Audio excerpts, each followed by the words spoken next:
বন্ধুরা, আমরা তো সি বিচে যেতে সবাই ভালোবাসি। সমুদ্রের ধারে বেড়াতে যেতে কে না ভালোবাসে। চলুন আজকে সমুদ্রকে নিয়ে একটি গল্প শোনা যাক। একদিন সি বিচে একটি বাচ্চা মেয়ে বসে খেলা করছে, সে বালি দিয়ে বাড়ি বানাচ্ছে। এমন সময় সমুদ্রের একটা বড় ঢেউ এসে বাচ্চাটি একটি জুতো নিয়ে চলে গেছে। বাচ্চাটি তো ভীষণ রেগে গেছে। সে তখন সমুদ্রের তীরে লিখে দিল, সমুদ্র চোর। কিছুটা দূরে একটি ছেলে সমুদ্রের তীরে দাঁড়িয়ে আছে এবং সমুদ্রের জল তার পায়ে এসে লাগছে। তখন সে মনে মনে বলছে, তুমি যতই আমার পায়ে পড়ো, আমি তোমাকে কখনো ক্ষমা করব না, কারণ তুমি আমার মাকে কেড়ে নিয়েছো এই সমুদ্রেই। সে তখন সমুদ্র তীরে লিখে দিল, সমুদ্র খুনি। কিছুটা দূরে একজন জেলে আজ প্রচুর মাছ পেয়েছে।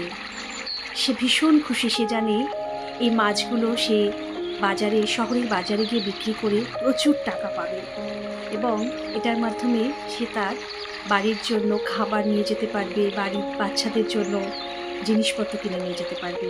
সে তখন লিখে দিল, সমুদ্র তো আমার রক্ষাকর্তা।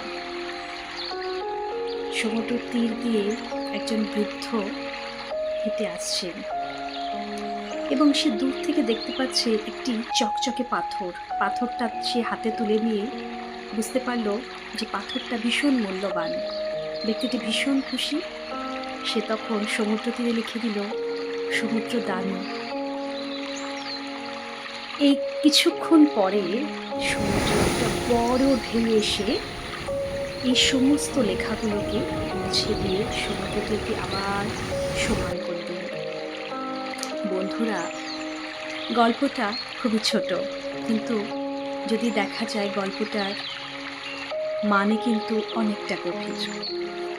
আমাদের জীবনেও এরকম ঘটনা হয়। আমাদেরকে কেউ খুব ভালোবাসে, আবার কেউ দুচক্ষে দেখতে পায় না, ভীষণ নিন্দা করে, আবার কেউ খুব প্রশংসাও করে।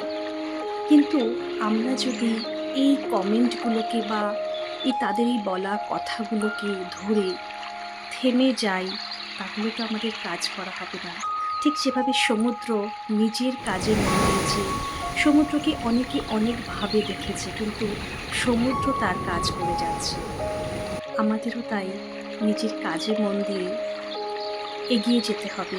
এই ধরনের কমেন্ট ছিল, আছে, আগামী দিনেও থাকবে, কিন্তু আপনাকে আপনার কাজটা করে যেতে হবে, তাই না? খুব ভালো থাকবেন, সঙ্গে থাকবেন।